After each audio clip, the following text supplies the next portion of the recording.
todas las características morfológicas y la sistematización, por lo que creo que lo más importante es señalar la sistematización de la sustancia gris y la sustancia blanca. El órgano tal vez que tiene la organización más sencilla de inicio es la médula espinal, por lo tanto vamos a empezar señalando que en el sistema nervioso central tenemos que estudiar dos órganos principalmente, la médula espinal y el encéfalo.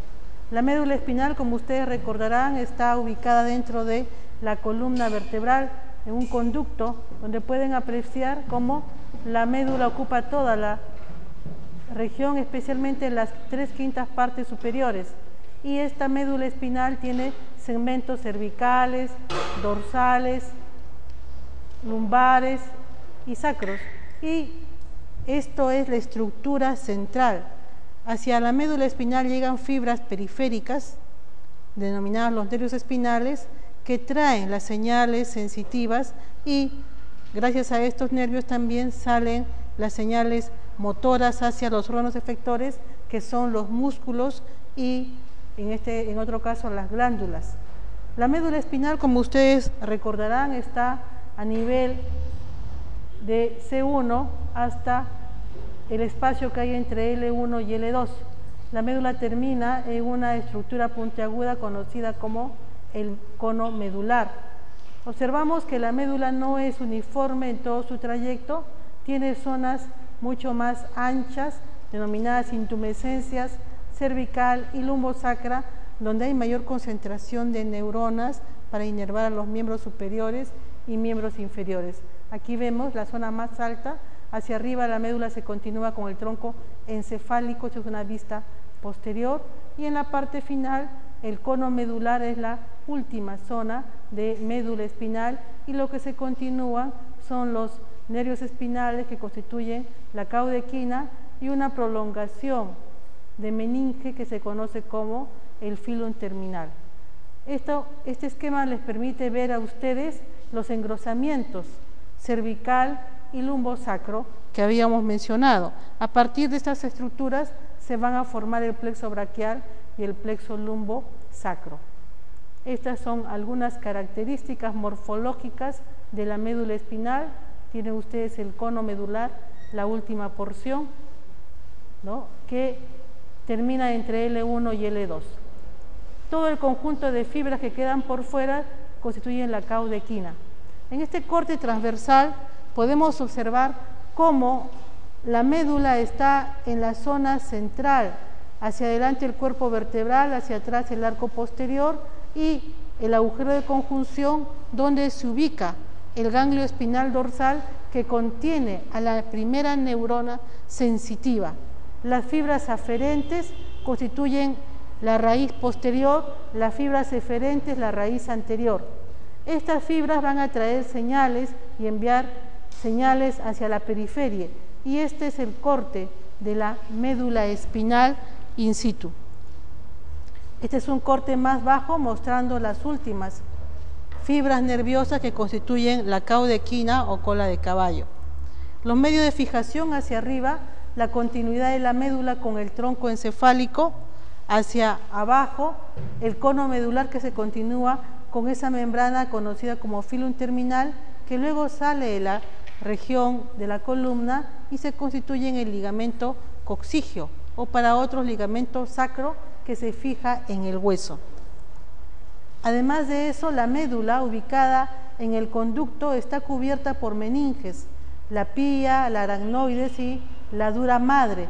Además de eso existe grasa, plexos venosos y las terminaciones nerviosas, los nervios espinales que están yendo a los agujeros de conjunción. Todo eso permite que la médula se mantenga fija. Pero además de eso, desde la pía madre hasta la dura madre salen prolongaciones laterales que se denominan, ¿no?, ligamento dentado, y que también permite fijar lateralmente a la médula. Esta es una vista posterior de la médula espinal. Observamos aquí la zona más alta, la región cervical, donde vemos el surco medio posterior, y todo esto sería el cordón posterior. por donde van a estar principalmente las fibras ascendentes sensitivas. A este nivel, en la médula cervical, tenemos que el cordón posterior está formado por dos haces, el haz de Gold, el haz de Burda, separado por este surco intermedio posterior. Vemos la llegada de las raíces posteriores y aquí un ganglio espinal dorsal que contiene a la neurona sensitiva. Un corte del ganglio para que ustedes vean la zona compacta donde está claramente, ¿no?, la concentración de neuronas. Esta es una vista de la cara anterior donde destaca el surco medio anterior y sobre él está aquí la arteria espinal anterior, las raíces anteriores, y vemos cómo el ligamento dentado va fijando lateralmente la médula. Esta es una vista de la cara anterior y que se reconoce fácilmente porque está la arteria espinal anterior. Numerosas fibras salen entonces, son pares de nervios espinales, 8 cervicales, 12 torácicos, 5 lumbares, 5 sacros y un coxigio. Todas estas estructuras están envueltas por las meninges. La capa más gruesa, la más externa, es la dura madre, que inclusive, ¿no?, va a envolver al ganglio espinal. Luego tenemos una capa trabeculada que es la aracnoides y finalmente la capa más fina, transparente, adherida a la víscera, es la pía madre. Son los 3 tipos de meninges que vamos a encontrar. Una vez que retiramos las meninges, observamos el ganglio espinal dorsal, la raíz posterior, la raíz anterior, el nervio espinal, el surco medio anterior, el cordón anterior, cordón lateral, cordón posterior. Esto es la parte más externa, la sustancia blanca, y en la zona central la sustancia gris. ¿Qué estructuras podemos reconocer aquí? Decíamos, hemos visto a la dura madre, la aracnoides, la pía madre, que son las meninges que envuelven a la médula. Por fuera de la dura madre hay un espacio que se conoce como el espacio epidural. Entre la dura y la aracnoides está el espacio subdural. Entre la aracnoides y la pía madre, el espacio subaracnoideo. Todas estas son cavidades virtuales que pueden ser totalmente ampliadas cuando existe un elemento extraño, sangre, pus, ¿no?, o algún parásito, cisticercosis, por lo racemosa especialmente, y aquí podemos ver el espacio subaracnoideo que está lleno de líquido cefalorraquídeo, que permite conocer el estado del sistema de la médula y del encéfalo. El surco medio anterior, que ya habíamos señalado, la raíz posterior, el ganglio espinal, la raíz anterior, ambos constituyen el nervio espinal, el surco lateral, el surco medio posterior, y observen ustedes la sustancia gris en forma de H al centro, la sustancia blanca envolviendo a toda la estructura y el cordón posterior. Observen ustedes, entonces son las características morfológicas principales de la médula espinal. A lo largo de la médula no son uniformes la distribución, la cantidad de neuronas. Hay mayor concentración de neuronas a nivel de la región cervical, a nivel lumbar, sacro, y la sustancia blanca también es voluminosa a nivel cervical. En cambio, a nivel torácico pueden observar ustedes que la sustancia gris es delgada, pequeña. Estas son las astas posteriores, astas anteriores. En toda la médula hay astas posteriores y anteriores. Solamente en la médula torácica, de T1 a L2, encontramos una tercera asta, que es el asta lateral, ¿no?, que contiene neuronas de tipo visceral. Observen ustedes la morfología, cómo cambia. Hay una mayor concentración, decíamos, de neuronas, pero menor cantidad de sustancia blanca en la zona inferior, porque recién están ascendiendo las vías sensitivas y ya las vías motoras se han ido terminando, se han ido quedando en las partes altas. Por lo tanto, hay una mayor concentración de neuronas. Este es un corte histológico de médula espinal cervical. Esto no es un dibujo, sino es tejido nervioso. Ven ustedes lo ancho que es la médula cervical, el diámetro transverso probablemente está entre 13 y 14 milímetros, mientras que el anteroposterior entre 8 y 9 milímetros. Se ve claramente la diferencia. Este es el surco medio anterior, surco medio posterior, hasta posterior, hasta anterior, ¿no? Y vemos claramente el cordón posterior, cordón lateral, cordón anterior. Son cortes histológicos de médula cervical, médula torácica, médula lumbar y sacra, ¿no? Se ve muy bien la diferencia de los elementos. Lo mismo para que puedan ir viendo, y todo órgano requiere irrigación. En este caso, la médula espinal recibe su irrigación gracias al aporte de numerosos vasos sanguíneos a lo largo de su trayecto. A nivel lumbar recibe tributarias de la región lumbar, a nivel torácico ramas que vienen de las intercostales, a nivel cervical ramas de las arterias cervicales, pero la irrigación más importante proviene de las arterias vertebrales que dan origen a la arteria espinal anterior y a las dos arterias espinales posteriores. Ellas van a recorrer los surcos anterior y la cara posterior de la médula espinal. Y conforme van descendiendo, van recibiendo las tributarias de la región, ¿no? Cervicales, intercostales, lumbares, etc. Cuando la médula recibe la irrigación, observen ustedes, esta es una rama intercostal, llega a una arteria radicular anterior, posterior y constituye, ¿no?, engruesa, da mayor irrigación a la médula a través de la arteria espinal anterior. Miren ustedes cómo se acerca la arteria radicular anterior, radicular posterior, llega a formar la espinal anterior, y estas forman perforantes y también forman vasos coronas, y desde allí va llegando la irrigación a la médula. Miren que la arteria espinal anterior es la más voluminosa, irriga los 2/3 anteriores de la médula, mientras que las espinales posteriores, una a cada lado, irrigan el tercio posterior.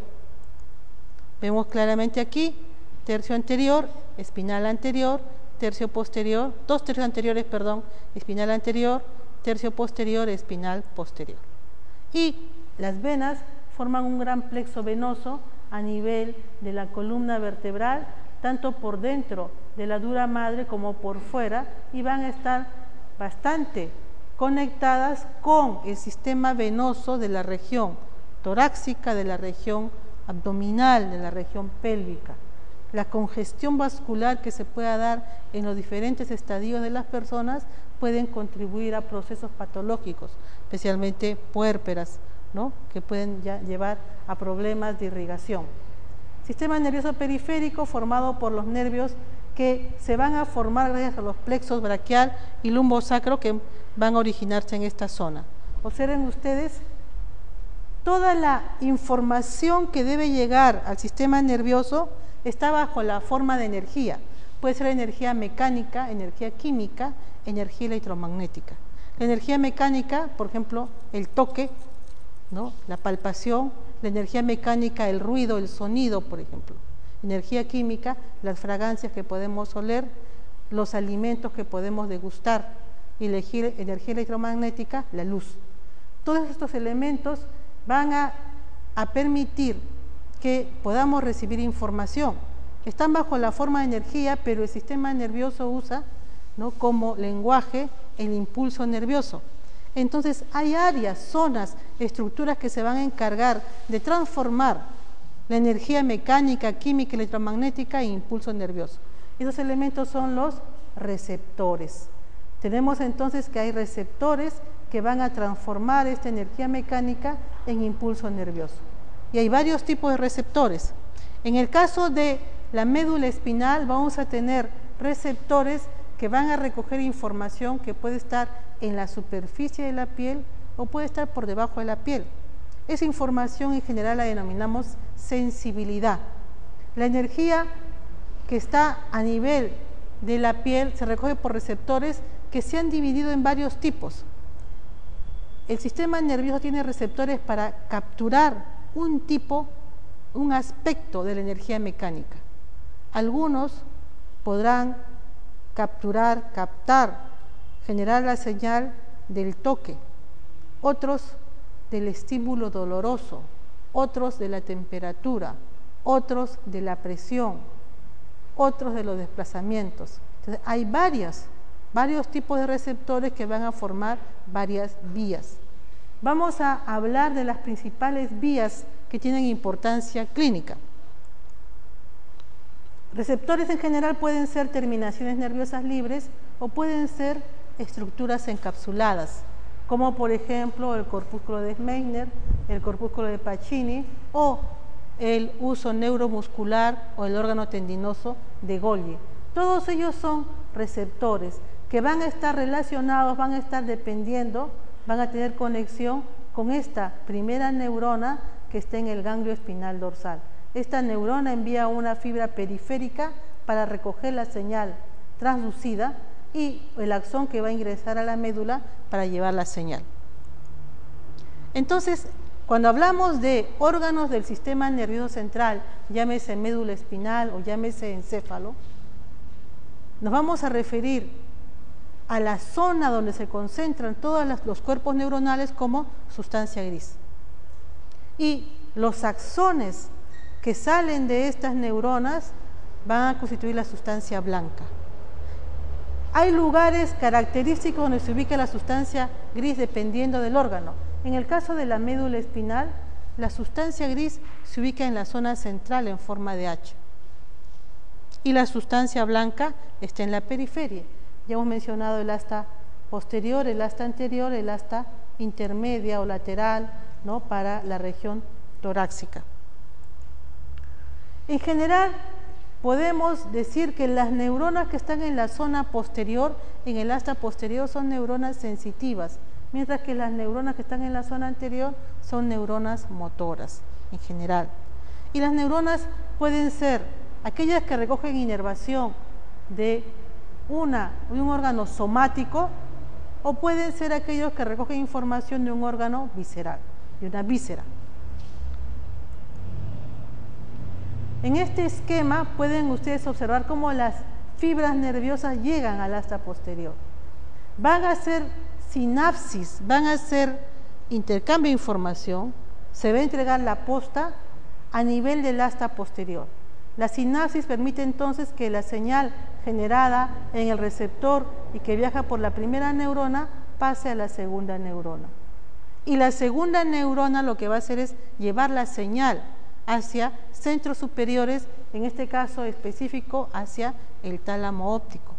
Entonces las señales del sistema nervioso van a ir haciendo postas. Bien, aquí vemos entonces cómo se van a ir formando estas vías.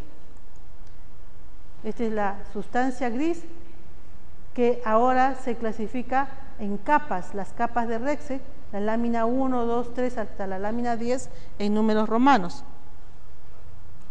Bien.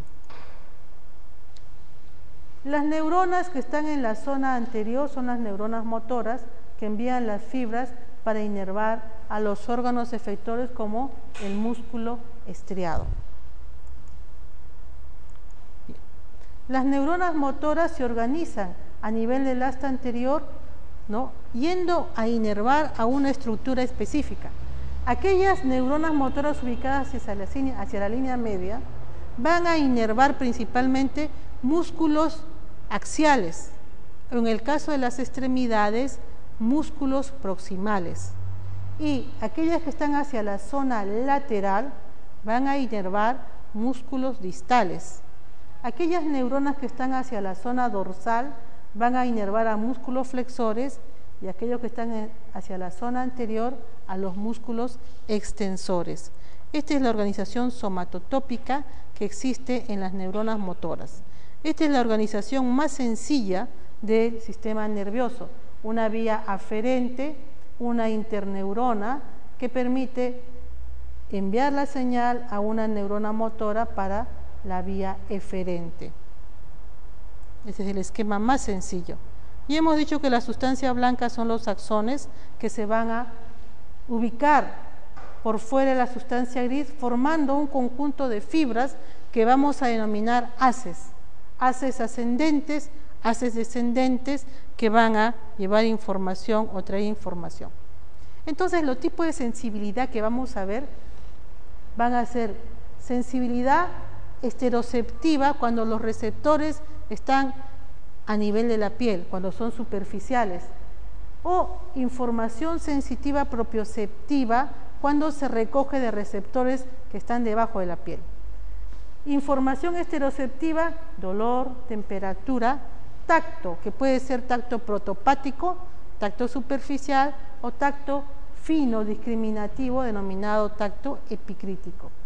La información propioceptiva, la sensibilidad propioceptiva es recogida por receptores encapsulados ubicados a nivel de las articulaciones, de los músculos, de los tendones musculares y que van a permitir conocer el desplazamiento de las articulaciones, el estado del músculo de tensión o de contracción.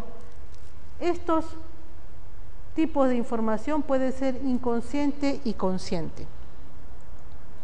Bien, entonces las vías que vamos a ver son las vías del dolor, temperatura, tacto protopático, tacto epicrítico, ¿no? Propioceptivas, inconscientes y conscientes. Aquí tenemos la terminación nerviosa libre, que es el receptor de la señal dolorosa. La primera neurona está en el ganglio espinal dorsal. Una vez que recoge la señal, ingresa al asta posterior y hace la primera neurona sinapsis con la segunda neurona que está en el asta posterior. La segunda neurona envía su axón que cruza la línea media y se va a ubicar en el cordón lateral. El conjunto de axones, ¿no?, va a comenzar a ascender desde la médula espinal al tálamo óptico, por lo tanto la vía se llama haz espinotalámico. Y como está ubicado en el cordón lateral, haz espinotalámico lateral. Y tenemos formado el haz espinotalámico lateral.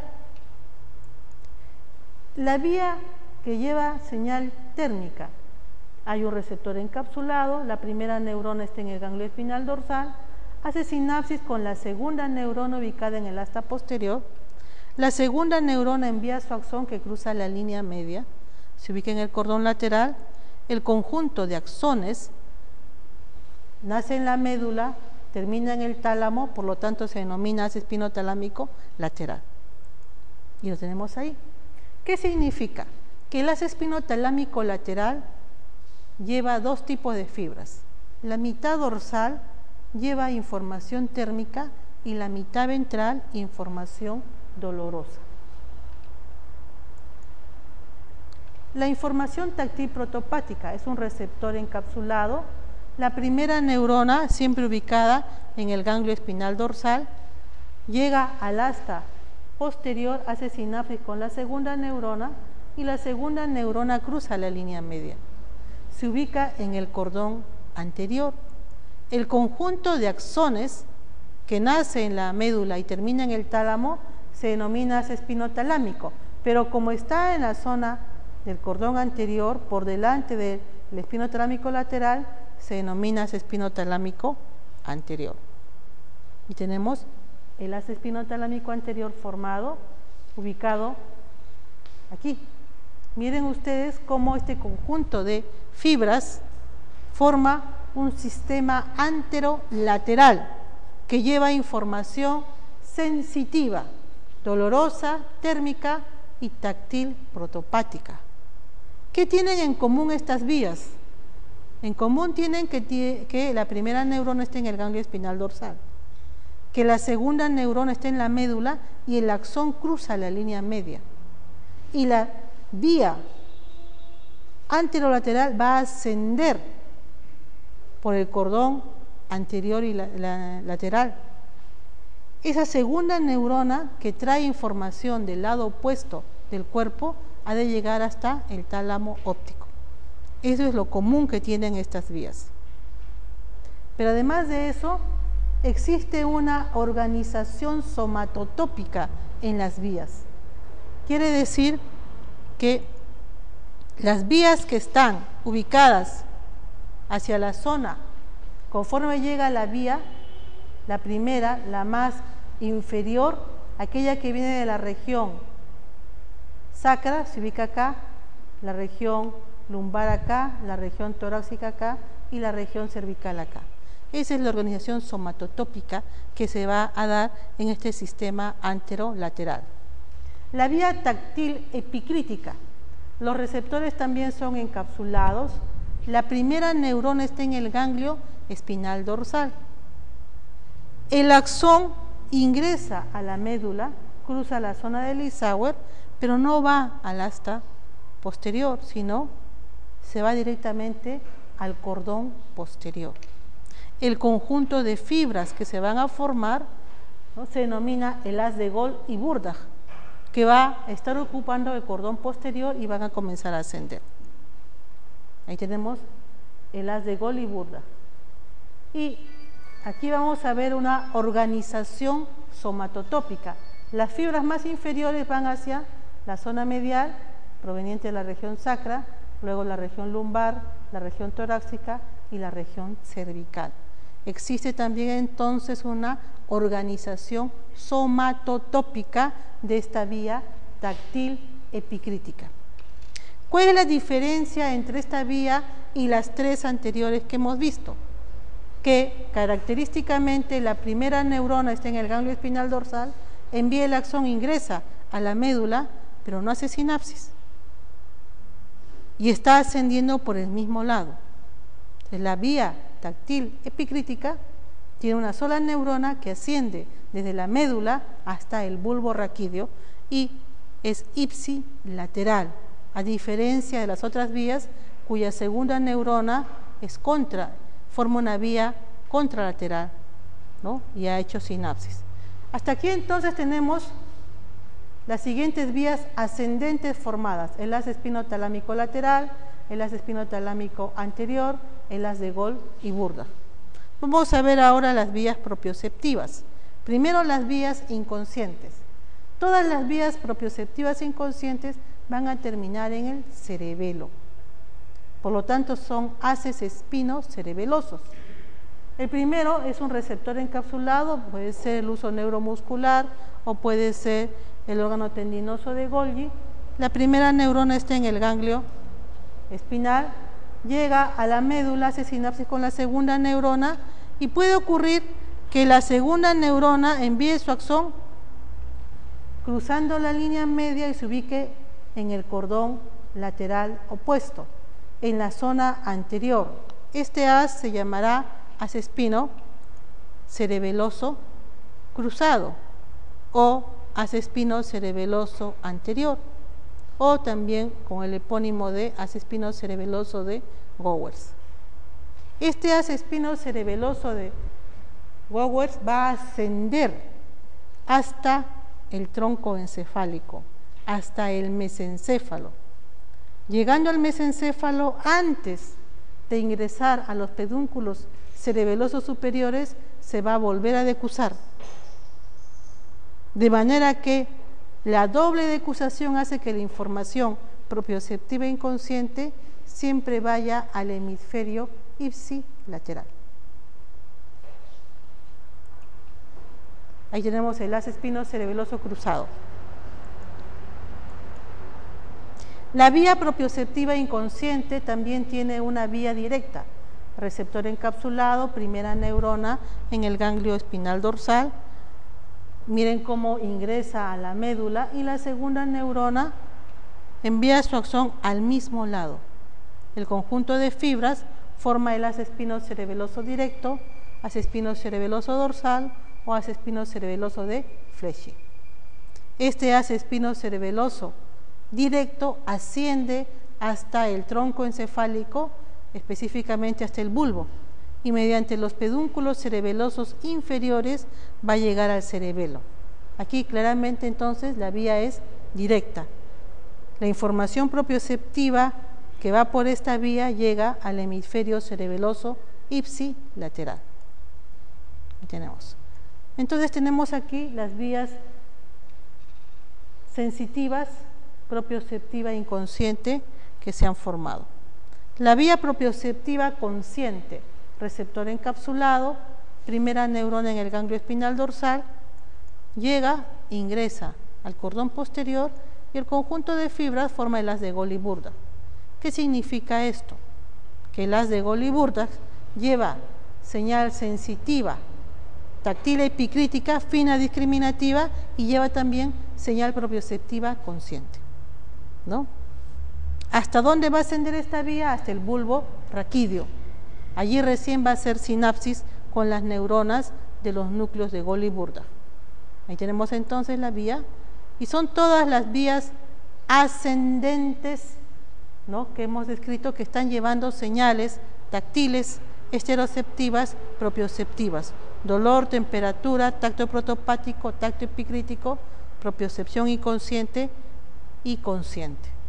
Estas vías nacen a nivel de la periferia, van por las fibras periféricas hasta la médula. En la médula se forman los haces y van a terminar en el tálamo óptico, ¿no?, todas, y de ahí a la corteza cerebral. Así como hay vías ascendentes en la médula, hay vías descendentes, aquellas que traen señales de centros superiores. En este esquema vamos a ver un poco la integración de las vías ascendentes.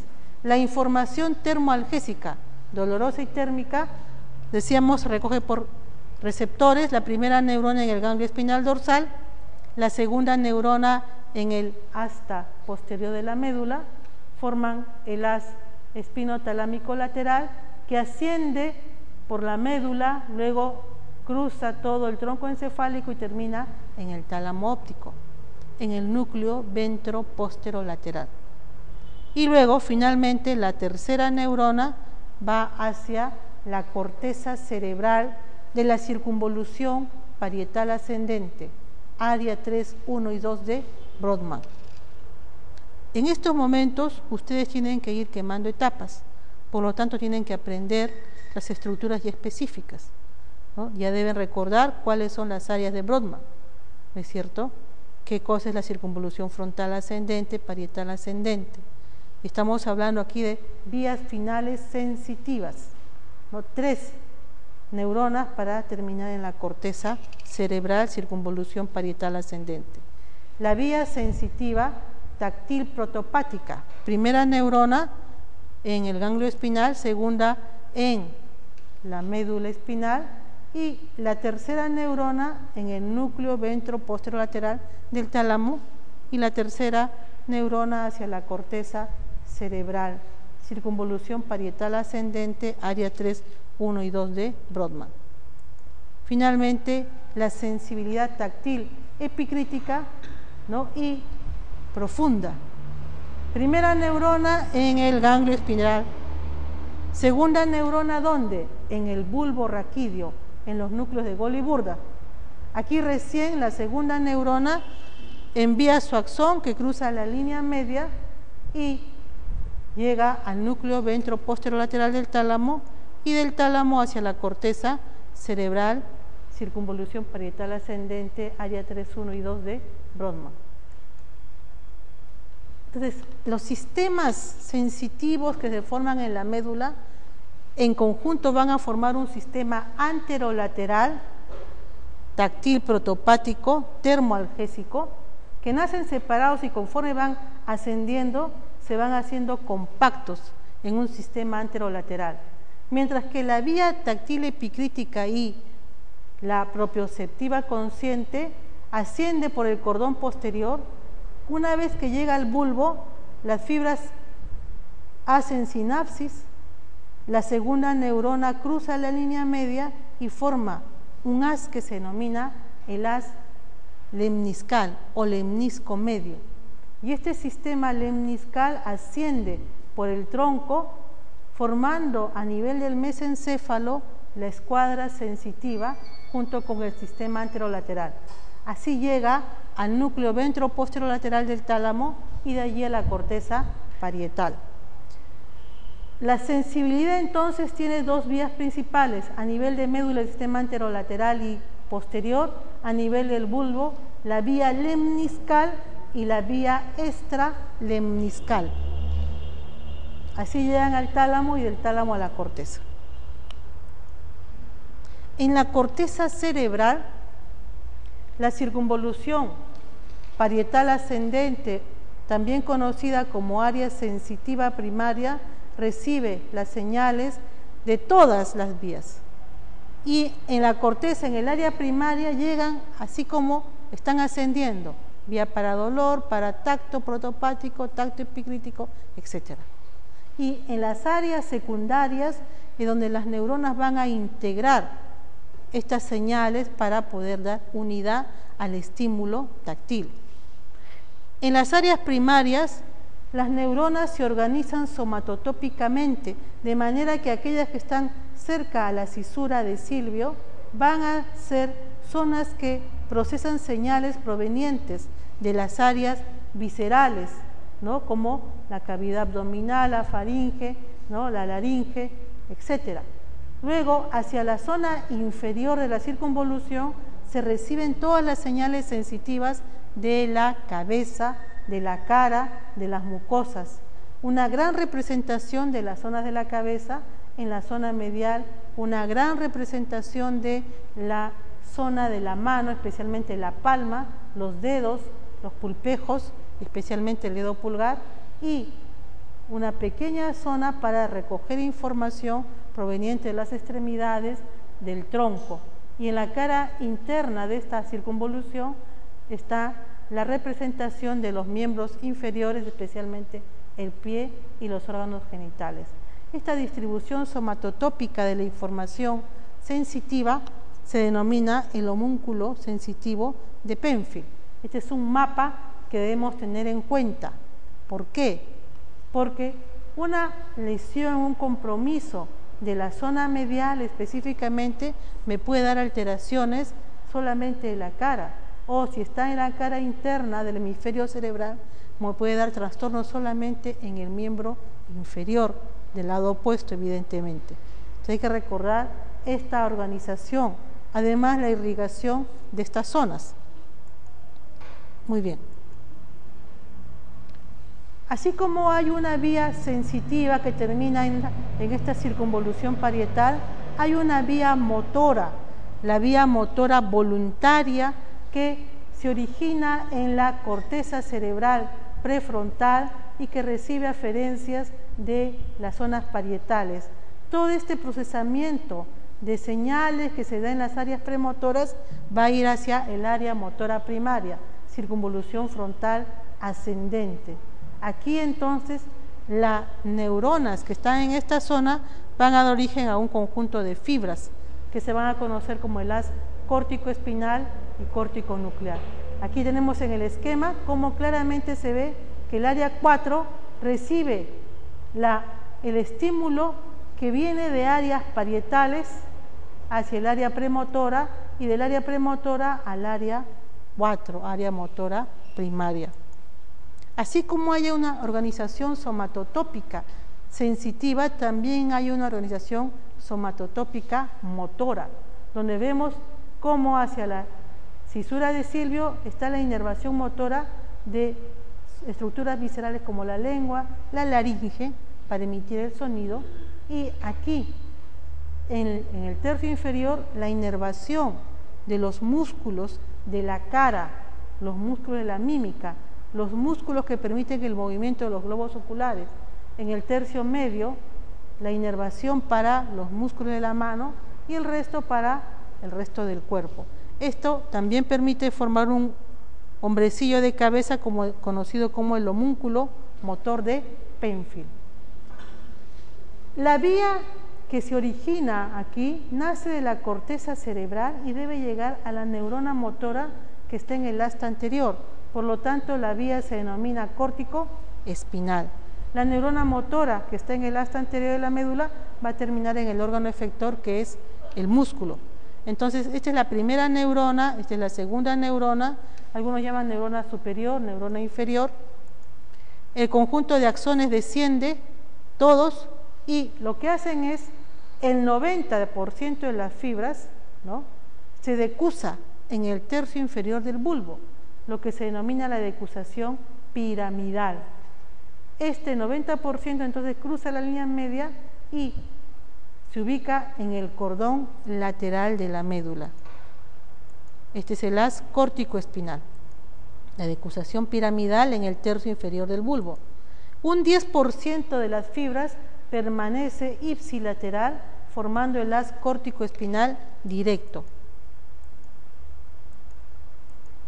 o medial por la ubicación. Muy bien. Entonces, esas son las vías descendentes que vamos a encontrar en la médula, el haz córtico-espinal cruzado, el haz córtico-espinal directo. Además de eso, hay otras vías descendentes que se forman a nivel del tronco encefálico. En el tronco está el núcleo rojo que va a formar una vía denominada rubro espinal, están los núcleos vestibulares, los núcleos de la formación reticular y todos forman vías descendentes llamadas retículoespinales, vestíbuloespinales, rubroespinales, como ven acá. También desde el tubérculo cuadrigémino superior, el núcleo del techo, etc.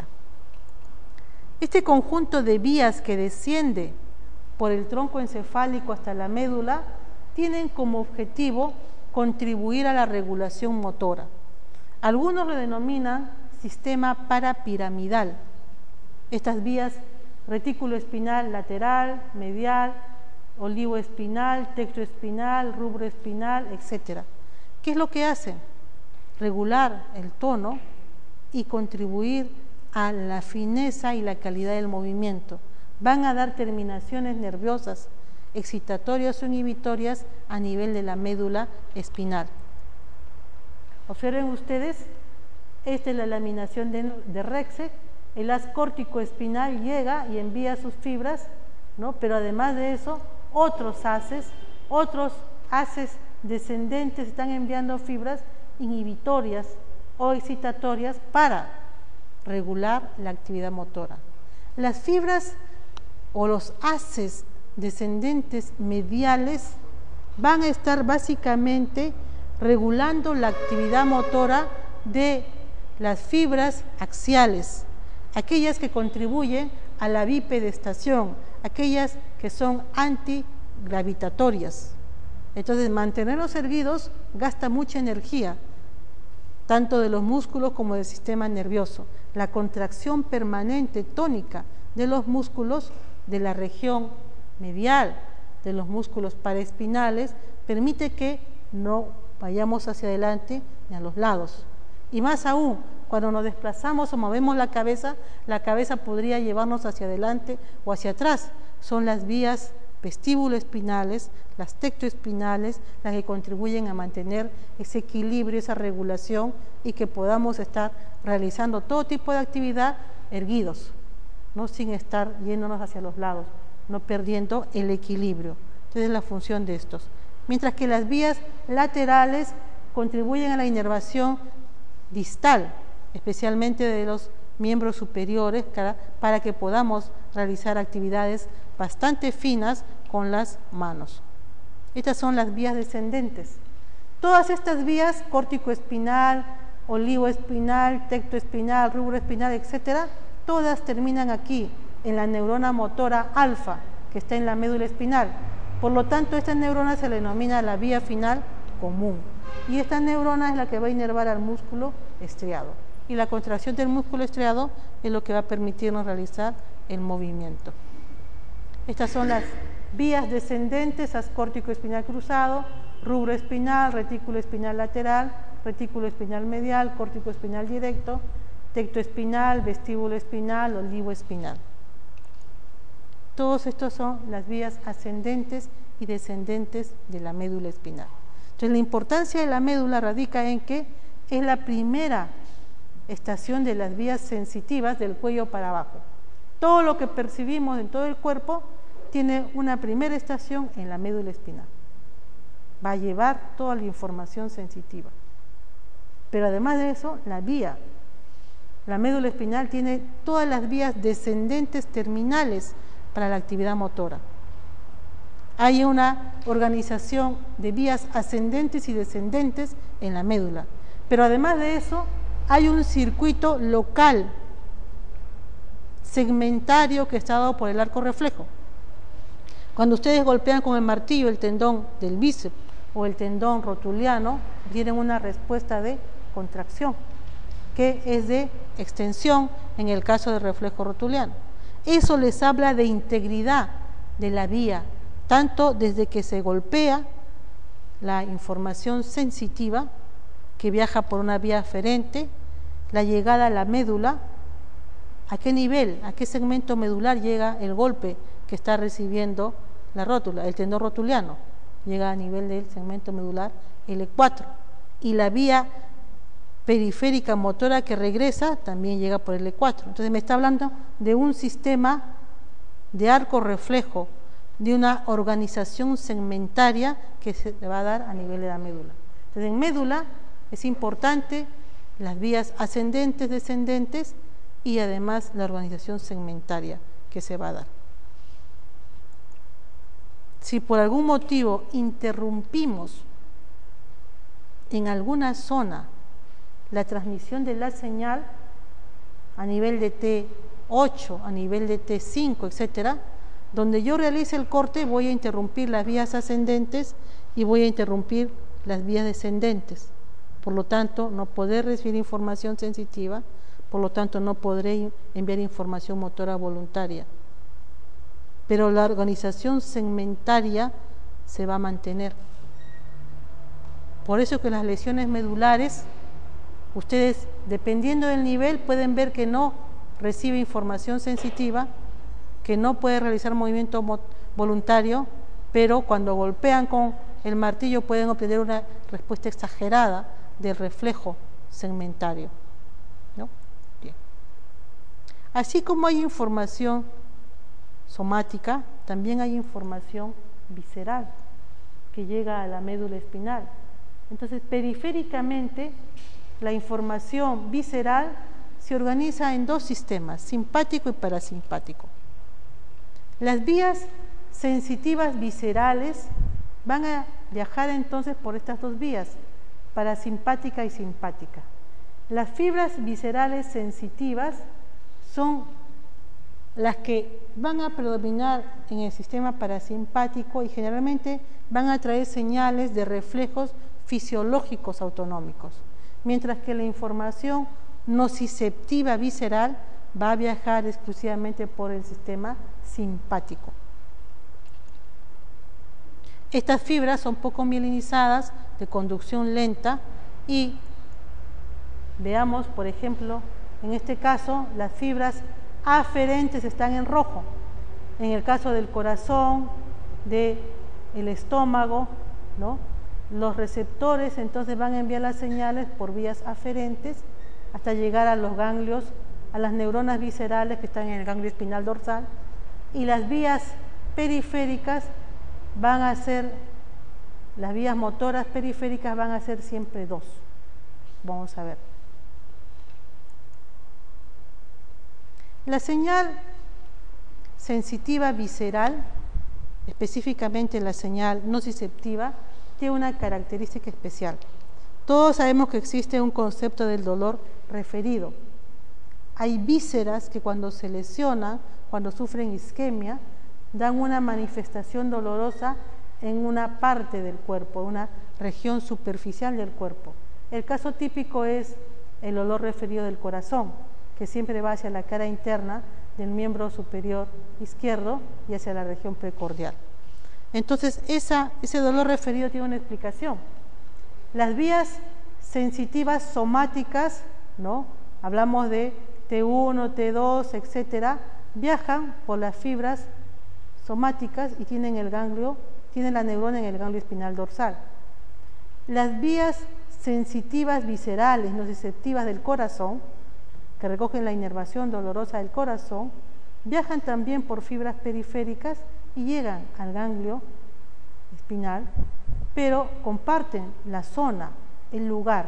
Son neuronas diferentes, somática y visceral, pero están en el mismo ganglio. Cuando se recoge la señal dolorosa, por ejemplo, ante una falta de irrigación, ante la isquemia, la señal dolorosa originada en el corazón viaja por sus fibras hasta llegar a la médula. Aquí lo que hace es entregar la posta a la neurona sensitiva visceral que le corresponde. Miren ustedes, entrega la posta a las neuronas viscerales sensitivas. Pero además de eso, la neurona sensitiva visceral dolorosa da una colateral que da la señal a la neurona sensitiva somática. Por lo tanto, la segunda neurona somática transmite señal dolorosa como si fuera, ¿no?, un estímulo doloroso de la superficie de la piel. Y no existe nada en la piel, sino que la colateral que viene del corazón es la que está estimulando. Y esa es la explicación del dolor referido. La inervación motora visceral característicamente siempre tiene dos neuronas, ¿no? La inervación visceral va a llegar al músculo liso, al músculo cardíaco, a las glándulas y a los linfocitos. Entonces, vamos a señalar que generalmente se dice que es una acción antagónica la del sistema simpático y parasimpático, aunque en algunos casos pueden ser sinérgicas.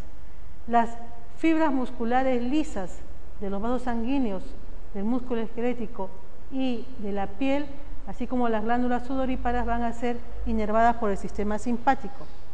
Y esta inervación simpática es generalmente global, ¿no? En toda la economía, en todo el cuerpo hay vasos sanguíneos, hay músculo esquelético, por lo tanto va a todo el organismo, mientras que la inervación parasimpática, ¿no?, motora, generalmente es focal, va a estructuras que están en una zona especial. Entonces, hay dos neuronas. La primera neurona siempre está ubicado en un órgano del sistema nervioso central. Puede ser el tronco encefálico, puede ser la médula espinal. Y la segunda neurona está en un ganglio periférico. En el caso del sistema parasimpático, la primera neurona está ubicada, ¿no?, en el tronco encefálico y en la médula. Va a estar formando parte de los núcleos de los nervios craneales, tercero, séptimo, noveno, décimo. Y va a estar en la médula sacra de S2 a S4, inervación parasimpática. La inervación simpática, la primera neurona está en el asta lateral de la médula espinal de T1 a L2. Eso es lo característico. Primeras neuronas siempre en el sistema nervioso central, simpático T1 a L2, médula espinal, parasimpático nervios craneales y médula sacra S2 C4. Mientras que la segunda neurona está en un ganglio periférico. En el caso simpático tenemos la cadena simpática que está a los lados de la columna vertebral, y en el caso del sistema parasimpático los ganglios autonómicos que están cerca a las vísceras. Si ustedes se ponen a pensar y recuerdan su clase de anatomía, cuando vieron la zona posterior del tórax, lo que conocemos como el mediastino posterior, ven la columna vertebral y a los lados las cadenas simpáticas. ¿Qué distancia aproximada habrá entre la columna vertebral y la cadena simpática? 5, 6, 7 centímetros a lo sumo, ¿no es cierto? Entonces el recorrido que hace el axón de la primera neurona simpática hace un recorrido bien corto. Y desde allí, de la cadena simpática, tiene que irse al órgano visceral, a la víscera que le corresponde. Si ustedes se ponen a pensar el componente parasimpático, todos traten de ubicar dónde podría estar el núcleo de su nervio vago. Más o menos pongan el dedo por dónde aproximadamente. Más o menos estamos hablando de tronco encefálico, estamos hablando de bulbo, por lo menos en esta zona, ¿no es cierto? Bien, esa es la primera neurona. Ahora, si ustedes se acuerdan, el nervio vago, ¿por dónde va?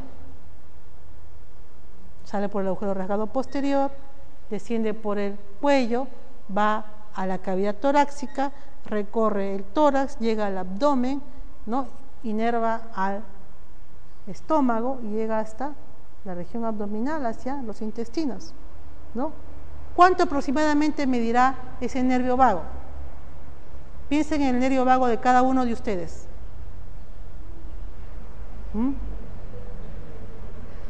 En la persona más pequeña, 20, 30 centímetros, una persona adulta, pues imagínense, ¿no es cierto? Entonces, esta fibra sale de la primera neurona. O sea, miren lo largo que puede ser el axón de la primera neurona, ¿no? La fibra preganglionar. Y cuando llega ya a la víscera, ahí recién cerca a la víscera está el ganglio y ahí da la inervación. Entonces son diferencias importantes que hay entre los dos sistemas. La inervación visceral es totalmente diferente a la inervación somática. Miren ustedes, la neurona motora alfa directamente a la fibra muscular, las neuronas motoras viscerales, ¿no? Las simpáticas hacen sinapsis, igual que las parasimpáticas, y la inervación de los músculos lisos es totalmente diferente. Muy bien. Entonces, esto es la forma como se produce la inervación simpática. Primera neurona sale, hace sinapsis con la segunda neurona en la cadena simpática y va a inervar a la víscera. Hay una excepción para esta forma de comportamiento de la inervación simpática. Son los nervios, ¿no? Aquí, observen ustedes, la primera neurona envía su axón y este axón asciende uno o dos segmentos o desciende uno o dos segmentos y es de sinapsis recién allí. Esto ocurre, por ejemplo, con la inervación simpática de las estructuras de la cabeza, ¿no? La inervación simpática, por ejemplo, de la pupila, la inervación simpática de las glándulas, ¿no? Entonces, la primera neurona está aquí en la región torácica, pero asciende algunos segmentos para llegar a los ganglios cervicales y recién hacer sinapsis allí. Y la tercera forma es cuando la primera neurona llega a la cadena simpática, cruza la cadena simpática y se va directamente hacia el órgano periférico y cerca al órgano hace sinapsis con el ganglio que le corresponde y va a formar los nervios esplácnicos. Los nervios esplácnicos son simpáticos, tienen un comportamiento como si fueran parasimpáticos. Bien, esta es la inervación visceral. Tienen aquí un resumen en el cuadro para que puedan ver las diferencias entre la inervación simpática y parasimpática, ¿no? Y es motivo de una revisión personal que lo tienen ustedes en el disco. Y vamos a ver ahora el tronco encefálico. La morfología la pueden repasar ustedes fácilmente, pero vamos a ir rápidamente a la sistematización, que es lo más importante. La sustancia gris, en el caso del tronco encefálico, va a formar dos tipos de núcleos. Los núcleos propios del tronco encefálico y los núcleos de los nervios craneales. Los núcleos propios son el núcleo de Golgi-Burda, la oliva vulvar, los tubérculos cuadrigéminos, la sustancia negra o locus niger, el núcleo rojo, la formación reticular. Estos núcleos están más o menos en esta disposición. Hacia el mesencéfalo tenemos la sustancia negra, el núcleo rojo y los tubérculos cuadrigéminos. En el bulbo, la oliva vulvar, los núcleos de Golgi-Burda, el núcleo vestibular, y a lo largo del tronco, la formación reticular. Esto es la vía sensitiva, táctil epicrítica, ¿no es cierto? Cómo ascendía a nivel de la médula espinal. ¿Qué ocurre a nivel del bulbo raquídeo? A nivel del bulbo raquídeo tenemos los núcleos de Golgi-Burda, aquí. El haz de Gol y el haz de Burda llegan a los núcleos de Golgi-Burda. Ahí hacen sinapsis. Aquí recién, en el tercio inferior del bulbo, hacen sinapsis con la segunda neurona que está formando parte de los núcleos de Golgi-Burda. Después de hacer sinapsis, los axones de estos núcleos salen, cruzan la línea media y se van a ubicar detrás de la pirámide. Ese conjunto de fibras forma un haz que se denomina el lemnisco medio o cinta de Rein media. Y este conjunto de fibras comienza a ascender. Ahí tenemos los núcleos de Golgi-Burda y el conjunto de fibras que comienza a ascender ¿hasta dónde? Hasta el tálamo. Allí está la decusación sensitiva. Entonces los núcleos de Golgi-Burda, ¿no?, contienen las neuronas sensitivas, táctiles epicríticas, propioceptivas conscientes, y van a ser las depositarias de la información sensitiva más importante para el conocimiento, ¿no? Porque gracias a esa información podemos reconocer los objetos. Bien. El lemnisco medio asciende. La oliva vulvar es un núcleo que está en la cara anterolateral del bulbo, es un núcleo eminentemente motor, recibe fibras de la médula y envía fibras a la médula, hallaces olivoespinales y espino-olivares, y va a formar sinapsis con núcleos del mesencéfalo, con núcleos del cerebelo, ¿no? Y regula la actividad motora. Esta es la ubicación de la oliva vulvar. La sustancia negra está en el mesencéfalo, entre el pie y la calota del mesencéfalo. La sustancia negra contiene neuronas, ¿no? Que tienen un pigmento especial denominado melanina. Son neuronas dopaminérgicas, son neuronas que elaboran dopamina. Y esas fibras que nacen en el mesencéfalo se van a proyectar hacia los ganglios basales y van a regular la actividad motora. Forman parte del sistema extrapiramidal. Cuando por algún motivo las neuronas mueren o se interrumpe la vía nigroestriatal, se produce el síndrome extrapiramidal, característico de la enfermedad de Parkinson, ¿no? Que es bradicinesia, ¿no? Hipoactividad, rigidez y temblor de reposo. En esta lámina podemos observar un corte de mesencéfalo donde vemos el pie del pedúnculo cerebral, la ubicación de la sustancia negra, el núcleo rojo, aquí el acueducto de Silvio y la sustancia gris periaqueductal, hacia atrás los tubérculos cuadrigéminos. Saliendo por la cara interna, el tercer nervio, motor ocular común. Esta es la sustancia negra entonces. El núcleo rojo está a nivel de la calota del mesencéfalo, es un núcleo motor. Recibe fibras provenientes de la corteza cerebral, el haz córtico rubral, y envía fibras hacia la médula espinal. Este núcleo envía fibras que se relacionan íntimamente con la vía córtico-espinal y no se sabe todavía, ¿no?, el grado de importancia que tiene, pero cuando se lesiona por algún motivo, por infartos, hemorragias, este núcleo, se produce un temblor, denominado el temblor rubral. Entonces regula la actividad motora. Tienen allí el núcleo rojo. Bien.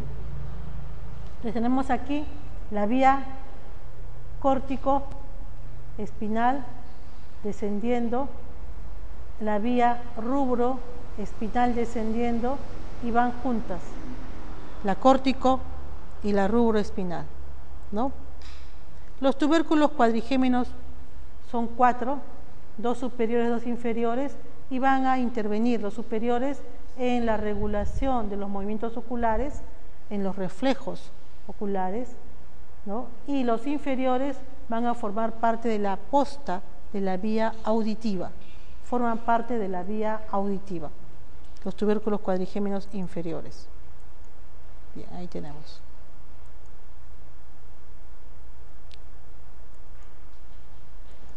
La formación reticular es un conjunto de neuronas a lo largo del tronco encefálico que van a ser neuronas pequeñas, estrelladas, que reciben múltiples aferencias sensoriales de las vías motoras, del cerebelo, de los nervios craneales, y van a enviar fibras hacia el tálamo, hacia el hipotálamo. Todo este conjunto de fibras permite que se forme un sistema, un sistema aferente que tiene que ver con el estímulo inespecífico que recibe la corteza cerebral. Van a intervenir en regular el sueño, la vigilia, el tono, pero además forman parte de lo que se conoce como estímulos para el sistema límbico. Varios núcleos constituyen esta formación reticular, algunos en el mesencéfalo, protuberancia y bulbo. Algunos de ellos ¿no? Han sido identificados como núcleos que intervienen en regulación del dolor, en la vía noradrenérgica, etc. Todo este conjunto de fibras ascendentes forma un sistema denominado activador reticular ascendente, SARA, que permite el estado de alerta de vigilia, ¿no? Así como hay un sistema activador reticular ascendente, miren, todos los estímulos llegan acá y de aquí a la corteza cerebral, ¿no? Hay un sistema reticular, todo esto son vías ascendentes. Así como hay un sistema ascendente, también hay una vía descendente, que de la corteza cerebral se dirige a la formación reticular para regular los estímulos que deben ser o no percibidos. Entonces, en este momento, sentados aquí, tienen varios tipos de estímulos: el cansancio, el sueño, el hambre, la sed que puedan tener, el calor, el ruido de los ventiladores, el ruido de la máquina, el ruido de los carros afuera, etcétera. Todos esos estímulos, cuando existen motivaciones, suficiente interés, son inhibidos para poder prestar atención, seleccionar el estímulo, ¿no?, que voy a tener en cuenta, ya sea lo que estoy escuchando o lo que estoy viendo en la lámina. Bien, estos son entonces fibras, cómo se va llevando todas las señales a la formación reticular, y estas al hipotálamo, al tálamo, y desde el tálamo a toda la corteza cerebral para constituir, ¿no?, el sistema activador reticular ascendente. Muy bien. Entonces son los grupos nucleares propios del tronco encefálico que deben recordar ustedes.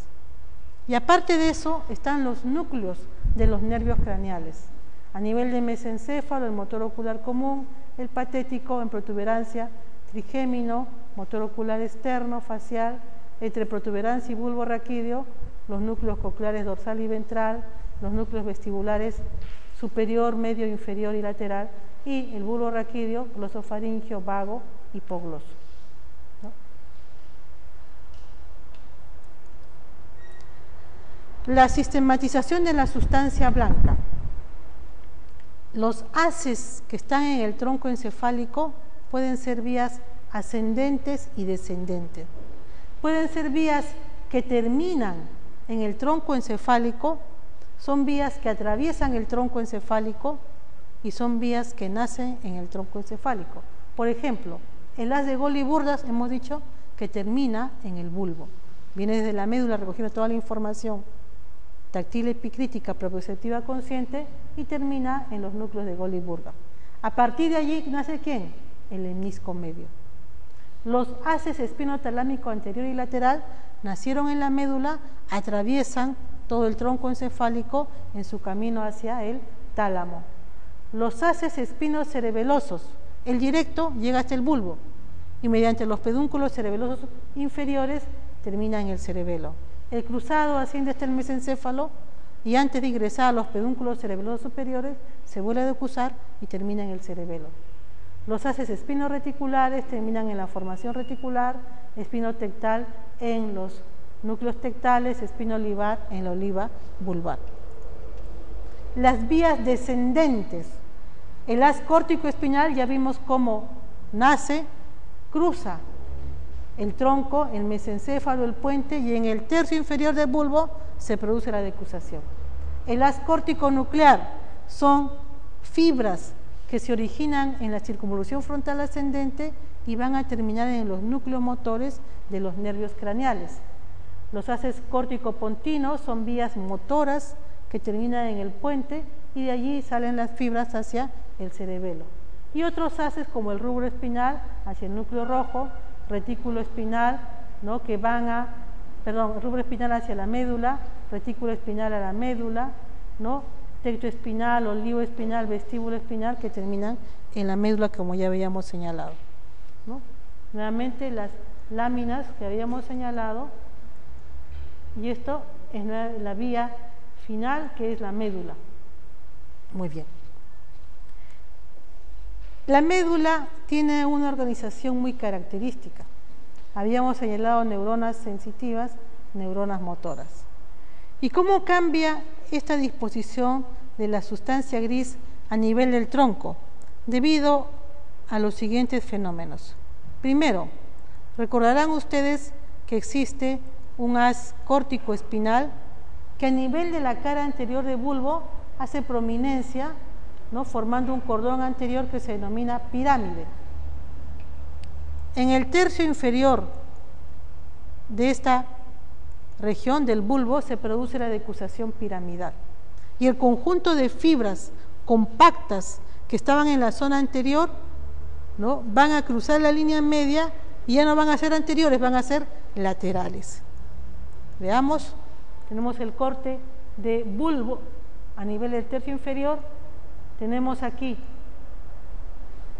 las pirámides, el haz córtico-espinal que se está decusando y se está ubicando en el cordón lateral. Primer fenómeno entonces, decusación motora. Entonces las astas anteriores que eran compactas a nivel de la médula quedan separadas allí. La decusación sensitiva ya le hemos señalado, ¿no?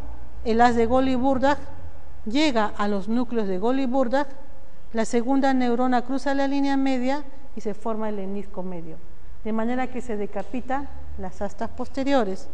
Y finalmente tenemos las neuronas ubicadas en la zona central, aquí al centro el epéndimo.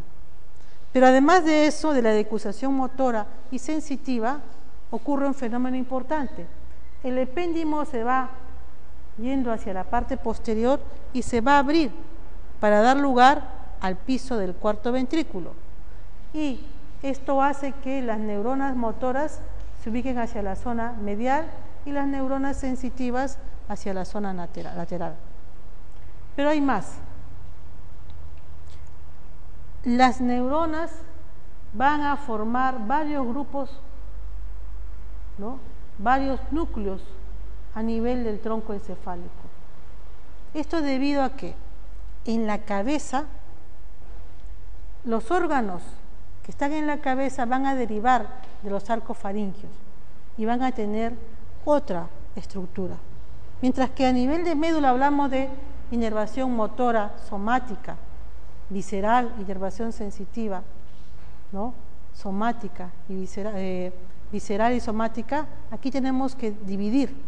Ya no solamente es inervación motora somática, ¿no?, sino que puede ser inervación motora visceral, general y especial, inervación sensitiva visceral, general y especial, inervación sensitiva somática, general y especial. Se subdivide y esto hace que los grupos nucleares sean mucho más numerosos. Esta columna cerca de la línea media está formada por neuronas que son motoras somáticas. Las que están por fuera son inervación motora visceral, general y especial. Las que están hacia la parte más lateral, inervación visceral sensitiva, general y especial. Y aquí tenemos inervación sensitiva somática, general y especial. Y vamos a ver eso después.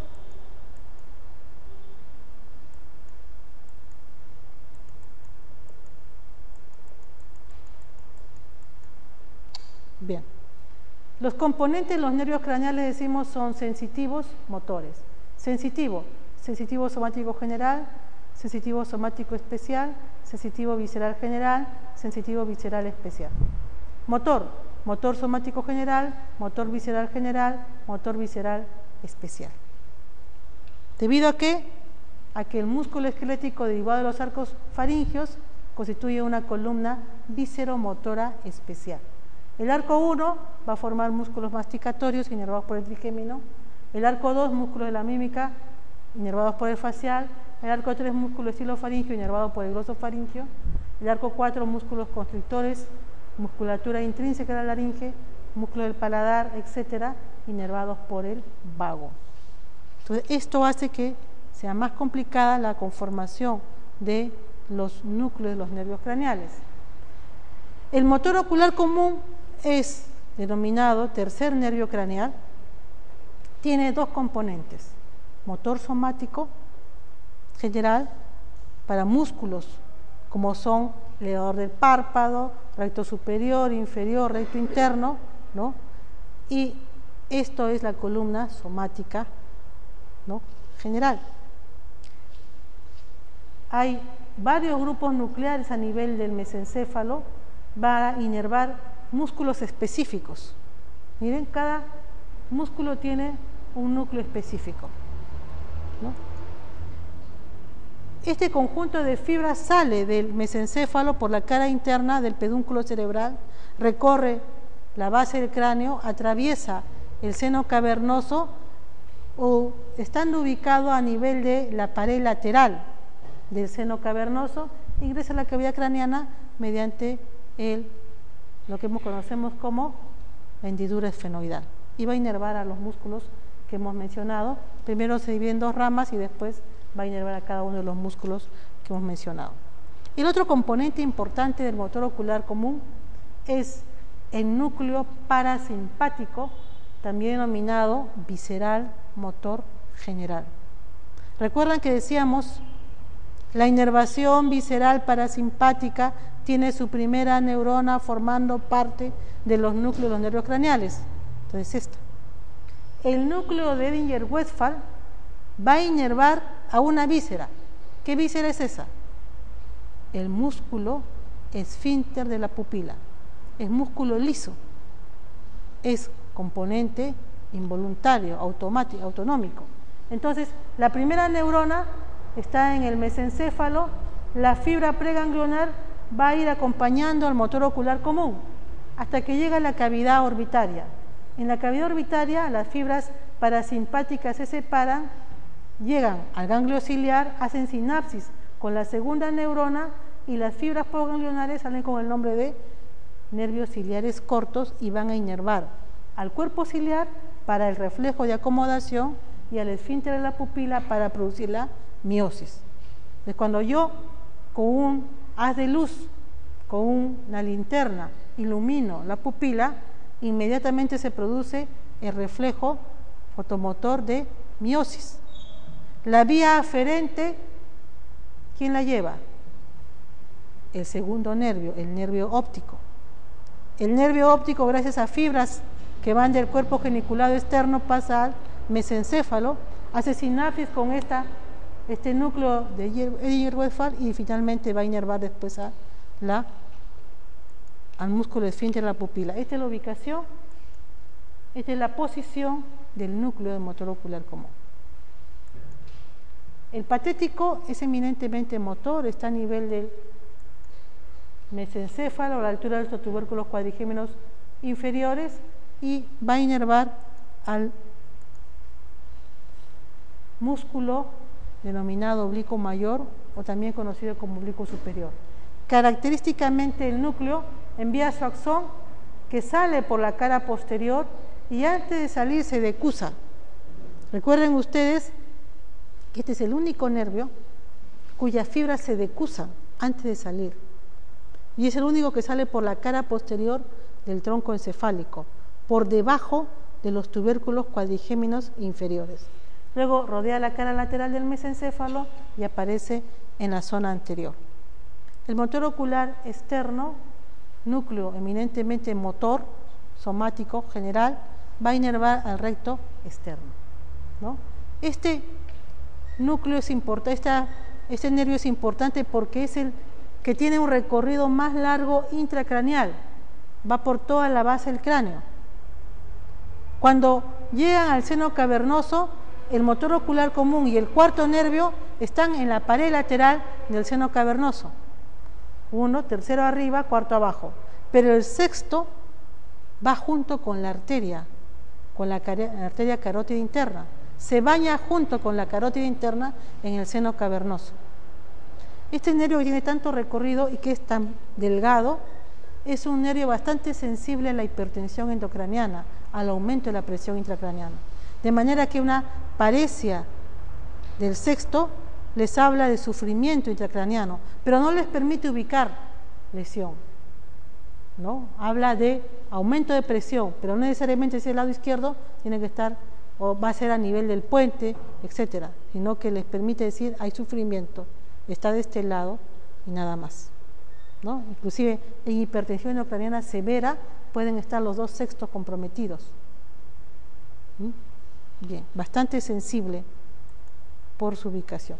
Tienen, llegando a la cavidad orbitaria, el ganglio ciliar recibiendo las fibras del Edinger-Westphal y los pseudociliares cortos yendo a la pupila. Los rectos superior, oblicuo mayor, externo, interno y aquí el recto inferior. Miren ustedes los 3 nervios oculomotores, tercero, cuarto, sexto, dirigiéndose, miren el recorrido largo del sexto, todos atraviesan el seno cavernoso, ingresan a la cavidad orbitaria por la hendidura esfenoidal. Y apenas ingresan, se separan. Apenas ingresa el recto, el motor ocular común, se separa en 2 ramas, ¿no? Entonces hay que tener en cuenta esto porque una cosa es que los nervios oculomotores estén saliendo del tronco, bastante distanciados. Es muy difícil que una lesión comprometa los 3 nervios cuando salen, salvo que sea una polineuropatía. Pueden estar lesionados, comprometidos, todos a nivel del seno cavernoso, como nervio entero. Pero una vez que están en la cavidad orbitaria, es bien difícil que se tomen todos los nervios, porque la cavidad orbitaria es grande. Deben tener en cuenta eso entonces cuando vean lesiones. Ahí tiene la ubicación de estos núcleos. Y estos núcleos entre sí se comunican. Hay fibras de comunicación, así como hay un lemnisco medio, hay un lemnisco lateral, un lemnisco, ¿no? Una cintilla posterior que comunica estos núcleos para los movimientos conjugados, laterales, horizontales y verticales. Muy bien. El trigémino tiene 2 componentes, motor y sensitivo. El componente motor es somático, perdón, el componente sensitivo es somático general, recoge la inervación sensitiva de toda la cabeza, ya sea de la piel, de las mucosas y de las vísceras, como la córnea, como la dura madre, ¿no? Entonces, esta inervación sensitiva se recoge por 3 ramas: rama oftálmica, maxilar superior e inferior, de ahí el nombre de trigémino, y todas tienen su neurona en el ganglio de Gasser o ganglio semilunar. Esta fibra sensitiva termina en 3 núcleos que están en el tronco encefálico: la raíz mesencefálica, el núcleo principal y la raíz espinal. La mesencefálica recibe información propioceptiva, la que está en el puente recibe información táctil epicrítica y la que está en el bulbo, información dolorosa térmica. Miren, está bien separado allí. Y el componente motor visceral es especial porque va a inervar a los músculos masticatorios, denominados macetero, pterigoideos interno y externo, temporal. Pero además también va a inervar al vientre anterior del digástrico y al músculo del martillo. Estos son los grupos nucleares más sencillos, ¿no? Rama oftálmica, maxilar superior e inferior. Deben tener en cuenta que la inervación sensitiva del trigémino parte del vértex, desciende verticalmente hasta el pabellón auricular y pasa por delante del conducto auditivo externo y luego llega al maxilar sin inervar la parte más posterior, sin inervar el ángulo del maxilar inferior. Recuerden eso, todo esto es inervación maxilar y todo lo que está detrás, inervación cervical. Es decir, cuando el paciente viene, me duele el cerebro, no le duele el cerebro, le duele la piel que está siendo inervada o el músculo inervada por ramas cervicales. Y generalmente esa inervación o ese trastorno doloroso se irradia a la región cervical por las ramas que están recogiendo esa inervación, ¿no? El nervio facial, el nervio glosofaringio y el vago son los más complejos. El nervio facial tiene componente visceral especial, componente motor visceral general, que es el parasimpático, sensorial gustativo. El componente motor, ustedes saben que da inervación a los músculos de la mímica, orbicular de los párpados, orbicular de los labios, cigomático, frontal, etc. Estas fibras nerviosas salen por el agujero estilomastoideo para inervar a los músculos formando dos grandes ramas, cérvico-facial y la temporofacial, ¿no? Bien. Y luego terminan en 5 ramas que son temporal, orbitaria, bucal, mandibular y cervical. Además de eso, inerva a los músculos cutáneos del cuello, al músculo del estribo y al vientre posterior del gástrico. El componente gustativo. El facial recoge la inervación gustativa de los 2/3 anteriores de la lengua, ¿no? Los receptores gustativos ubicados en la mucosa lingual, entonces son recogidas por el facial, que está yendo junto al nervio lingual, va junto, pero no es lo mismo, ¿no? Va junto al nervio lingual, y una vez que llega a la base del cráneo, el componente del facial se separa y va por la incisura formando la cuerda del tímpano, y así se va a dirigir luego hacia el tronco encefálico. La neurona que recoge la inervación gustativa, que es componente sensorial gustativo o visceral, sensitivo especial, la neurona está en el ganglio geniculado. Las fibras se dirigen al tronco encefálico formando el nervio intermediario de Greisberg, que va a terminar en el núcleo gustativo en el tronco encefálico, ¿no? Ese es el componente gustativo. El componente motor visceral, llamado también parasimpático, es el que va a dar inervación a las glándulas lagrimal, las glándulas mucosas, a las glándulas salivales, como son la submaxilar y la sublingual. Son 2 núcleos, el núcleo lácrimo-muconasal y el salival superior, perdón, aquí hay un error, núcleo salival superior, los que van a dar origen a estas fibras que van a inervar a estas glándulas. Cuando salen del tronco encefálico, forman parte del nervio intermediario de Greisberg. Entonces, el nervio intermediario de Greisberg, que es un nervio que está entre el 7º y el 8º, es un componente del facial y tiene 2 partes. Uno el componente gustativo y el otro el componente parasimpático. Muy bien. Cuando el componente parasimpático llega a la zona periférica, se va a separar en el nervio petroso superficial mayor, que va al ganglio pterigo-palatino, y para finalmente inervar a la glándula lagrimal y las glándulas mucosas de las fosas nasales, mientras que las fibras del ganglio salival superior pasan por el ganglio geniculado, cruzan el tímpano formando la cuerda del tímpano y finalmente van a ir a la zona inferior, van a ir junto con el nervio lingual y van a hacer sinapsis en el ganglio submaxilar para inervar a las glándulas salivales sublingual y submaxilar. Este es el nervio facial. Recuerden que las neuronas motoras del facial son las que se van hacia atrás y le hacen una rodilla al núcleo del sexto, y es lo que hace prominencia en el piso del 4º ventrículo y que se conoce como eminencia teres. El núcleo del nervio vestibular y coclear, ¿no?, son los que están a nivel entre el bulbo y la protuberancia.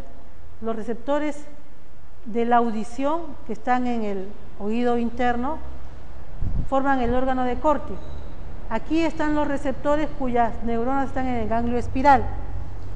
Los axones que salen del ganglio espiral forman la rama coclear del 8º nervio y se van a dirigir al bulbo. El componente vestibular, los receptores vestibulares están a nivel de los conductos semicirculares, en la ampolla, en el sáculo, en el utrículo. Estos receptores van a tener los cuerpos de las neuronas en el ganglio vestibular. Desde el ganglio vestibular sale de la rama vestibular del 8º para terminar en los núcleos vestibulares del tronco. Esta es la posición y aquí tenemos toda la información proveniente del oído interno llega por la rama coclear hacia los núcleos cocleares dorsal y ventral. Toda la inervación proveniente de los núcleos vestibulares llega mediante la rama vestibular a los núcleos vestibular superior, inferior, medial y lateral. Uno contribuye a la audición y el otro al equilibrio. El nervio glosofaringio tiene un componente motor visceral especial, motor visceral general, que es parasimpático, sensorial gustativo, sensitivo visceral general. La inervación de tipo visceral especial, motora, está formando parte del núcleo ambiguo y va a inervar al músculo estilofaringio, que es importante para el reflejo nauseoso, ¿no? El núcleo parasimpático es el salival inferior y va a inervar a la glándula parótida. Recuerden, a pesar que el nervio facial atraviesa la glándula parótida, no la inerva. Va a inervar a la glándula sublingual y submaxilar. Quien va a inervar a la glándula parótida es el glosofaringio. El componente sensitivo visceral general es aquel que está recogiendo información proveniente del seno carotidio. Recordarán ustedes que cuando hay aumento en la frecuencia cardíaca, ¿qué es lo que pueden hacer? Dar masaje al seno carotidio. ¿Y eso qué lleva? Una disminución de la frecuencia cardíaca. Ese estímulo mecánico que se recoge en el seno carotidio viaja por fibras del noveno nervio, del glosofaringio, y termina en el núcleo solitario, y es el que permite que disminuya la frecuencia cardíaca. Entonces, el componente visceral general, sensitivo. Y el componente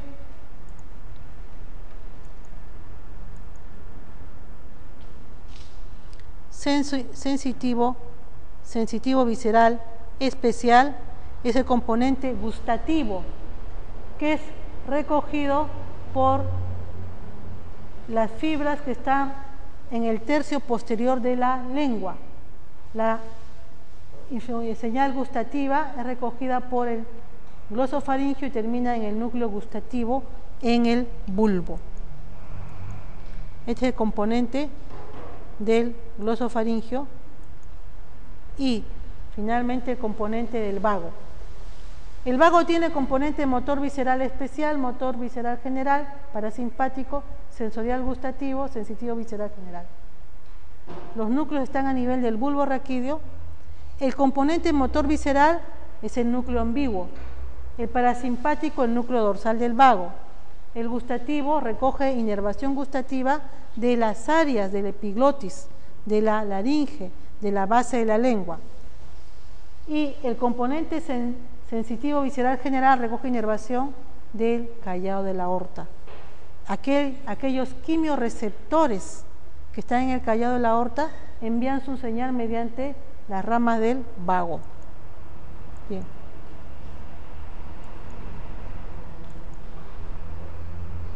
En el tronco encefálico a nivel del bulbo hay un complejo sensitivo muy importante.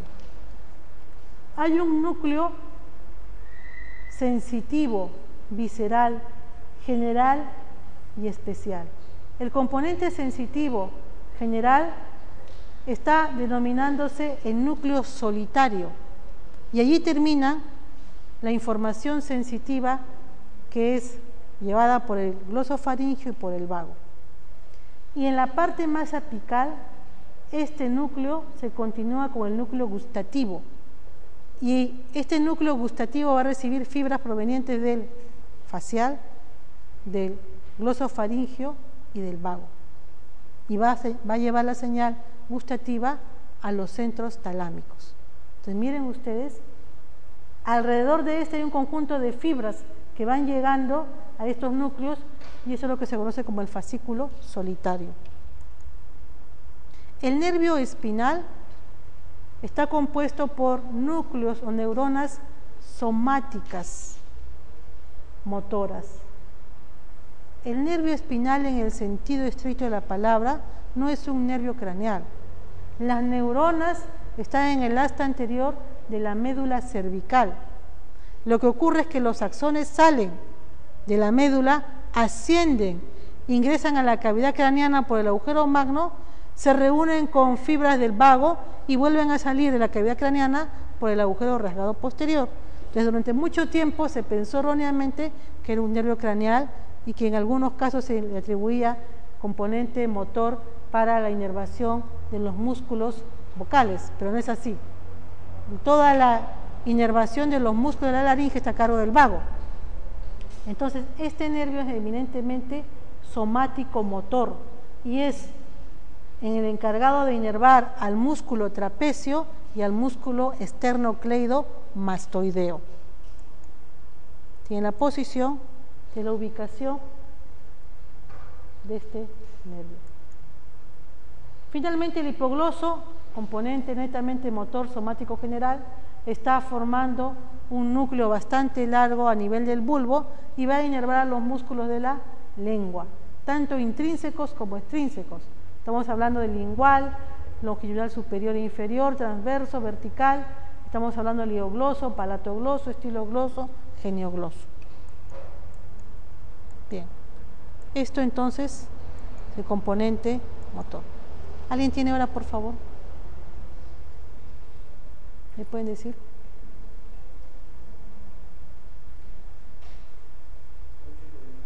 8:40. Bien, muy bien. Esta es la vía descendente, el haz córtico-espinal. Va a inervar a la médula. Y esto, además del haz córtico-espinal, está el haz córtico-nuclear. Estas son las neuronas que van a inervar a los músculos masticatorios, núcleo motor del trigémino. La inervación supranuclear, la inervación córtico-nuclear viene así. La vía descendente va a dar inervación a la neurona contralateral y a la ipsilateral. Así va la inervación para el trigémino. La inervación para el núcleo motor del facial.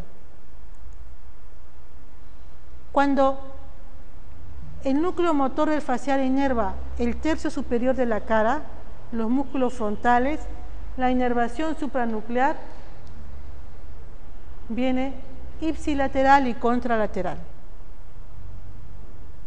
De manera que una lesión del haz córtico nuclear a nivel de mesencéfalo, ¿no?, o por encima del puente, no afectaría mayormente la musculatura masticatoria ni los músculos frontales, el movimiento de los músculos frontales.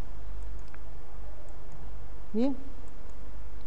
Pero ¿qué pasa con la inervación motora de los músculos que forman parte de los que forman los 2/3 inferiores de la cara?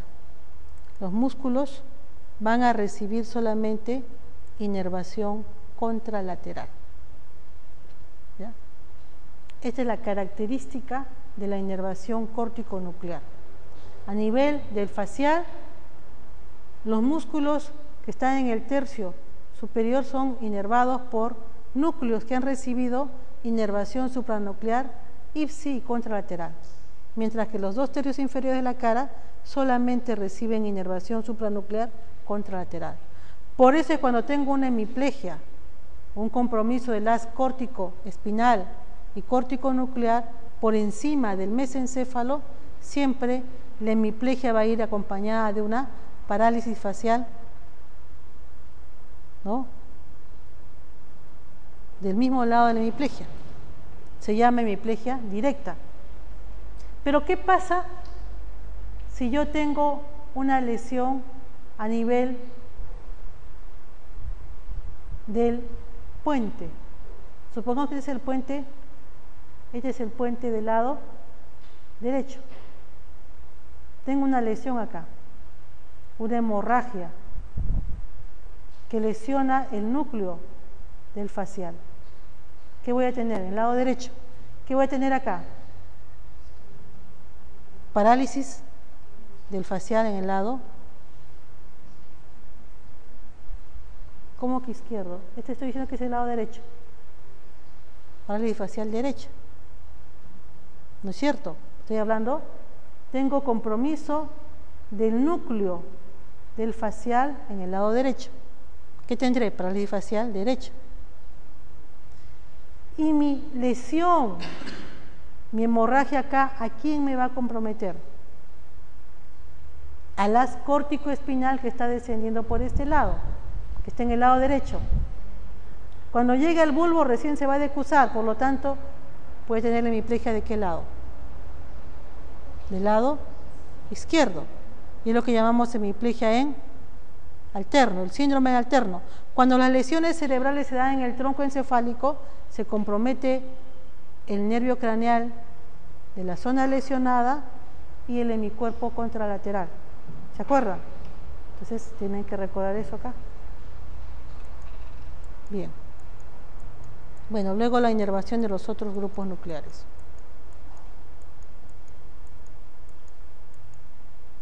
Esto es lo más característico que deben ustedes recordar y mantener.